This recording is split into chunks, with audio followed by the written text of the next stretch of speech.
Diaspora FM, le journal.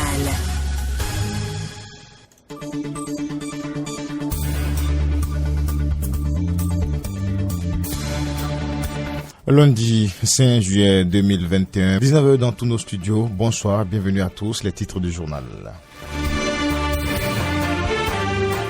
Les résultats du BPC session de juin 2021 sont connus. La direction des examens et concours a procédé à la délibération dimanche 4 juillet. Le taux de réussite au plan national est de 60,50%.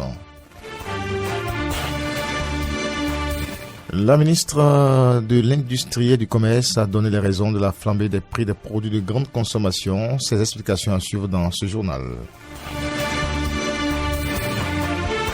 Et puis un pensionnat de l'État de Kaduna dans le nord-ouest du Nigeria a été attaqué par des hommes armés dans la nuit du dimanche à lundi. Selon un professeur d'école, 140 lycéens ont été kidnappés. Voilà pour le sommaire de cette édition. Mesdames, Messieurs, les détails, c'est dans un instant. Corneille Aïssé. Bonsoir à tous. 60,50%, c'est le taux de réussite du BPC, session de juin 2021 au plan national. Le département du Plateau est arrivé premier avec 68,73%. Il est suivi du Kofo et du Mono qui ont obtenu respectivement 68,53% et 65,17%. Suivant la proclamation avec le directeur des examens et concours, le docteur Roger Kouadimou. Les statistiques d'admissibilité se présentent comme suit. Au rang premier, département du Plateau avec 68,73% de réussite. Au rang deuxième, département du Koufo, 68,53%. Au rang troisième, département du Mono, 65,17%. Au rang quatrième, département du Zou, 64,15%. Au rang cinquième, département du Borgou, 64,03%. Au rang sixième, département de l'Atlantique, 63,06%. Au rang septième, département de l'Atakora, 60,96%. Au rang huitième, département du Littoral, 60,49%. Au rang 9e, département de l'Alibori, 57,56%. Au rang 10e, département de la Donga, 54,31%. Au rang 11e, département des Collines, 53,99%. Au rang 12e, département de l'Ouémé, 53,67%. Au total, au plan national, 87 052 candidats sont déclarés admissibles, soit un pourcentage de 60,50% de taux de réussite au plan national. Il convient de retenir que, à partir de 10 heures, tous les candidats et leurs parents sont en mesure de consulter les résultats sur la plateforme e-Résultats. À partir de demain, lundi 5 juillet 2021 à 15 heures, sur toute l'étendue du territoire, les listes d'admissibilité seront effectivement affichées. Toutes les dispositions sont prises pour que le mardi 6 juillet 2021, à partir de 7 heures, les candidats de la série MC soient dans les centres d'évaluation pour passer les épreuves orales et sportives. Les candidats de la série ML sont invités à rester à la maison en cette journée du mardi 6 juillet pour que exclusivement ce soit l'effectif des candidats admissibles de la série MC qui aille dans les centres en vue de nous aider à éviter tout contexte de propagation du coronavirus. Le mercredi 7 juillet 2021, à partir de 7 heures, le restant des candidats de MC qui n'auront pas pu achever de passer les épreuves au cours de la journée du mardi sont invités à se présenter dans les centres aux côtés de l'effectif des candidats admissibles de la série ML. Mesdames et messieurs, je vous remercie. La Cour constitutionnelle a organisé vendredi un séminaire bilan pour évaluer l'élection présidentielle du 11 avril 2021. De cette rencontre qui a eu lieu à la salle d'audience de l'institution, on retient que la haute juridiction a réalisé une économie de 21% de l'enveloppe financière mise à sa disposition par le gouvernement, suivant ici les propos du président de la Cour constitutionnelle, Joseph Djogbenou, et Gilbert Bagana, président du COS. C'est donc un rendez-vous classique, mais c'est aussi un rendez-vous nouveau. Comment la Cour constitutionnelle a assuré sa mission constitutionnelle de veille du déroulement régulier de cette élection, de contrôle et de gestion du contentieux électoral. Telle est la préoccupation majeure. Comment elle a articulé cette mission avec les autres organes, dont particulièrement la Commission électorale nationale autonome. Comment les rapports avec les partis politiques ont été nourris, ont été entretenus. Comment la communication citoyenne a été assurée. Quelle est la perception des uns et des autres sur la mission de la Cour constitutionnelle telle qu'elle a été assurée à l'occasion de ces élections. Ces problématiques sans doute trouveront réponse partielle ou totale à l'occasion de ce séminaire bilan. Le rapport moral et le rapport financier nous situeront lorsque nous en débattrons sur la mesure dans laquelle la Cour constitutionnelle a exercer les prérogatives qu'elle tient de la Constitution et du Code électoral.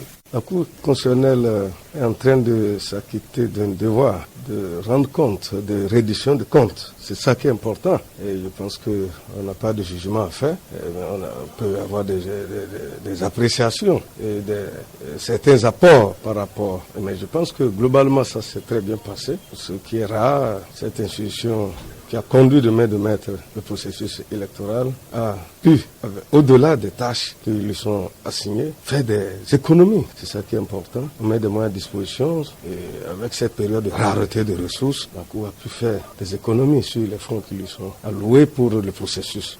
Donc je pense que la mission a été accomplie à moindre coût. Donc ils ont atteint les objectifs à moindre coût. Je pense qu'ils ont été efficients.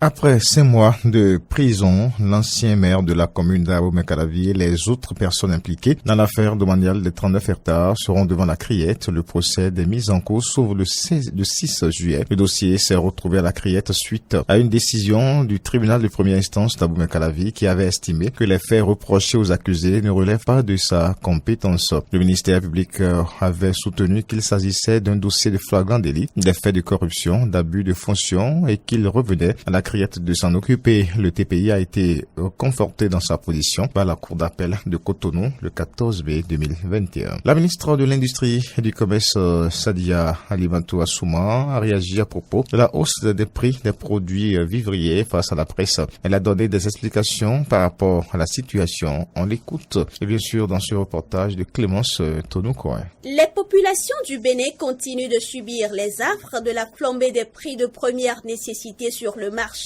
Pour la ministre de l'Industrie et du Commerce, Sadia Alimantou Assouma, le phénomène est certes mondial, mais d'autres causes endogènes justifient cette cherté des produits vivriers. Cela s'explique par divers facteurs, au nombre desquels la mauvaise pluviométrie qui a induit les récoltes moins bonnes que prévues dans les grands pays producteurs et consommateurs. Même si au Bénin, nous avons pu maintenir, grâce à la politique du gouvernement, un niveau de production satisfaisant au cours de la dernière campagne agricole. Ensuite, il y a l'appétit des grands pays consommateurs qui n'hésitent pas à recourir à d'autres marchés, dont celui du Bénin, pour s'approvisionner afin de faire face à la soudure qu'ils observent chez eux. En dehors des facteurs objectifs évoqués, il y a une grande spéculation qui est liée à la forte demande étrangère. En réplique à la situation, le gouvernement a interdit la sortie incontrôlée de nos produits vivriers vers d'autres pays de la sous-région. Une décision qui semble avoir porté ses fruits. Depuis cette décision, il y a eu énormément de saisies, des milliers de sacs, plus de 3000 sacs, qui aujourd'hui se chiffrent en plusieurs centaines de tonnes de nos produits vivriers au niveau des communes frontalières, qui étaient en partance pour les pays voisins, les pays d'à côté, les pays de la sous-région également. Cela a permis aux Béninois aujourd'hui, en tout cas, d'avoir les produits non seulement disponibles, mais surtout de débourser beaucoup moins que ce qui se pratique ailleurs. Les produits importés ne sont pas épargnés de cette flambée des prix. Et pour le commun des Béninois, cela serait dû à la fiscalité. Une allégation que rejette la ministre. On n'a ni augmentation de taxes, ni de nouvelles taxes sur les produits produits importés. La réalité, c'est surtout l'indisponibilité de conteneurs, qu'aujourd'hui les conteneurs sont très chers, ce qui fait que les produits importés au final reviennent plus chers. Mais ça, la cause ne se trouve pas du tout à notre niveau, et c'est d'ailleurs pas au Bénin seul que ces produits importés sont plus chers. Mais en tout cas, nous suivons, nous n'abandonnons pas, et avec les grossistes des marchés, là encore, nous appelons vraiment à un patriotisme. C'est ensemble que nous allons réussir. La ministre a par ailleurs invité les populations à la patience. Elle rassure de ce que les dispositions sont prises avec le ministère de l'Agriculture pour accroître la production. Toujours parlant de produits vivriers, la sortie non contrôlée de ces produits de grande consommation est désormais interdite par le gouvernement. Dans ce cadre, le directeur départemental de l'industrie de la Libori est descendu sur le terrain afin de s'enquérir de l'effectivité de la mise en application de la dite décision. Clémence Tonoukoin. La décision du gouvernement d'interdire la sortie incontrôlée des produits vivriers vers les pays de la sous-région est dans sa phase active. Dans le département de la Libori, une descente du directeur départemental de l'industrie et du commerce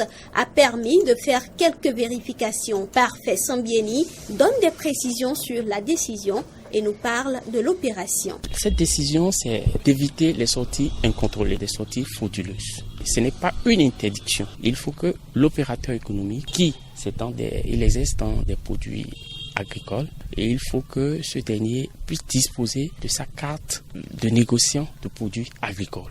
Il faut que ce dernier s'acquitte de diverses quittances, notamment la TDL, taxe de développement local, et d'autres quittances. Il faut qu'il ait des reçus d'achat. La police républicaine, la Libori, a raisonné un certain nombre de camions.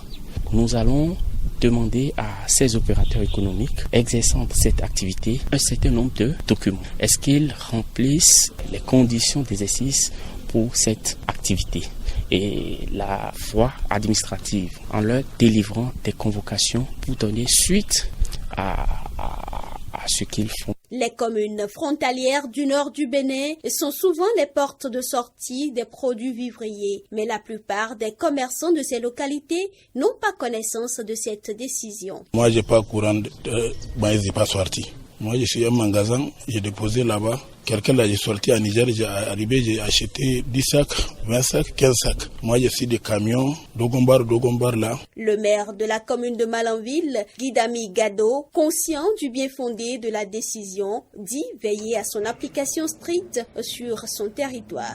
J'ai le devoir donc de prendre les dispositions pour faire exécuter donc cette décision du Conseil des ministres en demandant d'abord à chaque commissaire d'être vigilant, parce que ici la complexité c'est que nous avons donc un cours d'eau qui est le fleuve Niger, et que donc si les voies naturelles sont évitées par ces transporteurs-là, il n'est pas exclu qu'à travers donc des embarcations de fortune qu'ils arrivent à faire, traverser donc ces vivriers-là. Parce qu'il faut le dire que c'est une mesure salutaire du gouvernement. Alors si déjà à l'heure actuelle, au mois de juin, où les prix n'ont même pas commencé véritablement, pour qu'on commence déjà la production, si le sac de maïs est à 25 000, c'est dire que si on va jusqu'en août, même le moyen, c'est-à-dire le citoyen moyen, aura des problèmes à se nourrir. Alors donc c'est en ces termes-là donc que la décision du gouvernement est salutaire. Selon le préfet de la Libori, Ahmed Bello Kissama, la complexité de la mise en œuvre de la décision réside dans le fait que parmi les transporteurs impliqués dans l'exportation de ces produits, il y a des étrangers. Parmi les gens qui ont été épinglés, il y a des voisins de la sous-région et qui ne maîtrisent pas bien notre législation. Il faudrait les amener à se conformer à nos réalités. Il faudrait aussi sensibiliser les nôtres. Au nombre des produits à raisonner lors de cette descente, il y a du maïs, du sorgho et de la poudre de néré. Cardé noir dans cette édition, le ministère du Cadre de Vie, Développement Durable MCVDD est endeuillé suite au décès de Jana Kasha Kocha. Elle est passée de Via Trépa à la soirée du samedi 3 juillet 2021. Selon les premières informations rapportées, la décès est décédée dans un accident de circulation. Jana Kasha Kocha, précédemment donc directrice de cabinet du ministre du Cadre de Vie, et son époux revenaient de Natitengo quand le drame s'est produit. La directrice de cabinet du ministre José Didier Tonato est morte sur le champ. Son mari, bienvenu à Cora, grièvement blessé, a été transféré à l'hôpital. La fistule obstétricale est la constitution d'une communication anormale entre le sexe de la femme et la vessie ou entre la vessie et le rectum qui suit bien chez la femme au terme d'une grossesse compliquée. Quelles sont les causes, conséquences et solutions à ce problème? Suivant Charles-Henri Rochard, urologue suisse, au micro Eden Télévision. Au micro Diaspora FM de Carole Olaye. En fait, il s'agit de trous qui surviennent après des accouchements bloqués, où la tête de l'enfant est restée coincée dans le ventre de la maman, et le fait qu'elle soit coincée, ça comprime les tissus. Et puis les tissus comprimés, ils finissent par mourir. Et quand ils meurent, ça laisse des trous, ça laisse des béances qui sont entre la vessie et le vagin, et parfois également entre le vagin et le rectum. La conséquence, d'abord, c'est que ces femmes ont perdu l'enfant, puisque l'accouchement a duré trop longtemps, l'enfant n'a pas pu survivre dans la grande majorité des cas. Ensuite, elles se retrouvent avec des lésions, des déchirures effroyables, qui entraînent des douleurs, des infections, et surtout une fuite d'urine ou de sel constamment. Donc ces femmes se retrouvent avec un problème à la fois physique et moral et mental et psychologique. Elles sont mises au banc de la société, sont rejetées, sont maudites. Donc j'ai réalisé que cette cause nécessitait la mise en place de moyens et depuis plus de 25 ans, nous avons développé un programme. Et ce programme maintenant, il est autonome à Tangueta, également il s'étend sur Parakou. On essaye de le développer dans le sud. Et le but, c'est évidemment de diminuer le nombre de cas de fistule par l'accès facile à la césarienne, l'éducation des femmes. Le but aussi, c'est que celles qui sont atteintes, elles puissent être traitées sans barrière financière. C'est un des volets de notre programme, c'est que les femmes ne payent pas. Et surtout, c'est de pouvoir former nos collègues à cette chirurgie. Quand je dis nous, c'est aussi bien les formateurs nationaux que sous-régionaux qui sont excellents. Le but étant de constituer une... Avant de retrouver l'actualité hors du Bénin, les travaux de construction de la route Calavi-Kota-Wedo-Révier-Kokokodji avancent à grands pas. Le chantier presque bouclé suscite l'admiration des populations qui se sont prononcées. Suivons ici le reportage de Emejus Defodji. Lancé le 8 août 2016 et long de 21 km, les travaux de réhabilitation de la route Calavi-Kota-Wedo-Révier-Kokokodji ont évolué au début en dents de scie, à en croire les riverains. Pour moi, si les choses avaient bien débuté, comme vous le voyez maintenant, ça allait déjà finir. Il y a eu l'embouteillage, mais ça n'a pas été facile pour la population parce que la majeure partie des gens utilisent la voie là pour sortir pour aller à Cotonou. Des pavés au début du tronçon et le reste bitumé, le niveau d'avancement des travaux de construction de la route Calavi-Kota-Wedo-Révier-Kokokodji est désormais satisfaisant au grand bonheur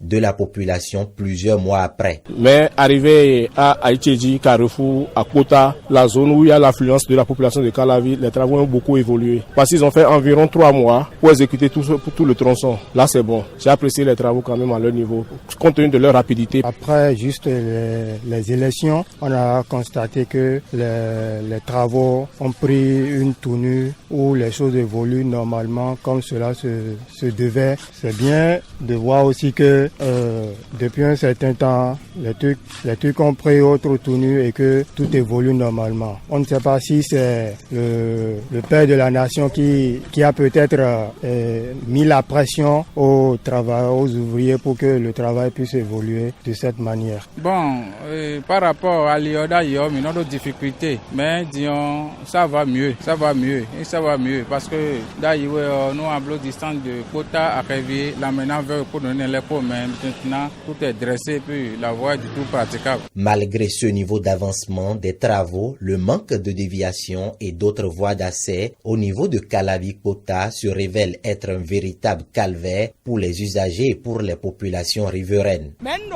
La seule chose que je reproche à l'évolution des travaux est la non-disponibilité de déviation. Lorsque vous quittez Révier pour Calavi-Kota, vous êtes obligé de passer par beaucoup de contournements pour retrouver la voie inter-État. dégâts et ça vous salit ainsi que votre moto. Démarré depuis janvier 2017 pour une durée initiale de 24 mois puis réévaluée à 36 mois, la date de livraison de la route Calavik-Bota-Rouedo-Révier-Cococodi reste à déterminer au vu des échéances déjà écoulées.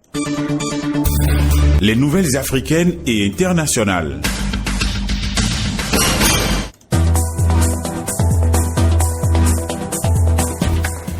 Des hommes armés ont attaqué dans la nuit du dimanche 4 au lundi 5 juillet un pensionnat de l'État de Kaduna dans le nord-ouest du Nigeria, kidnappant 140 lycéens vraisemblablement pour des échanges contre une rançon, a indiqué un responsable de l'établissement. Le chiffre n'a pour l'heure pas été confirmé par les autorités. Au total, 165 lycéens dormaient dans le pensionnat du lycée Bethel Secondary School dans la localité de Chikun, mais les assaillants ont emmené avec eux 140 élèves.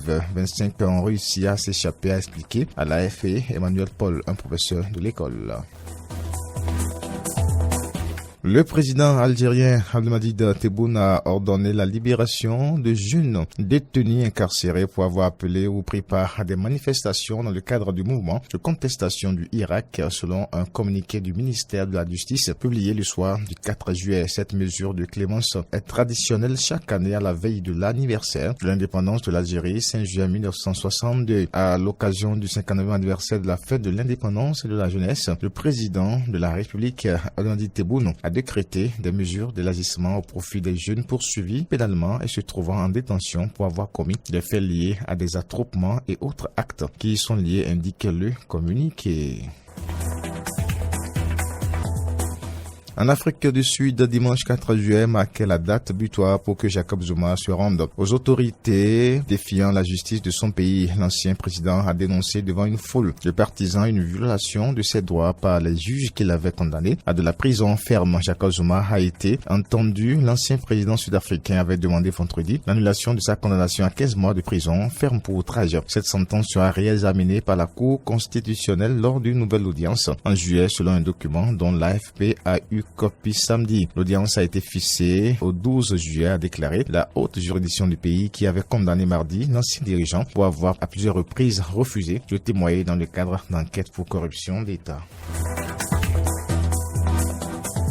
Et puis, le président vénézuélien Nicolás Maduro a adressé le 4 juillet un ultimatum au programme COVAX visant à garantir un accès équitable aux vaccins anti-Covid-19, assurant que son pays a payé ses vaccins mais ne les a toujours pas reçus. Nicolás Maduro dénonce le blocage de fonds COVAX vénézuéliens par les États-Unis. Le système COVAX a échoué. Nous avons rempli notre part. On a dû faire de la magie pour débloquer les fonds qui avaient été gelés, a déclaré Nicolás Maduro à la télévision nationale, précisant que son pays avait payé 120 millions de dollars au système co-présidé par l'Organisation mondiale de la santé sans rien recevoir.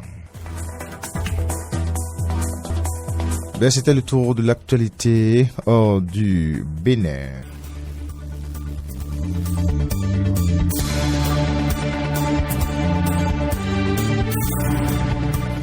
Ainsi s'achève cette édition. Mesdames, Messieurs, merci de votre aimable attention. Mise en onde assurée par Gaëtan Apasso, chef d'édition, Dorcas Sarangan au micro, Corneille Aïssé. Bonne soirée chez vous et à demain.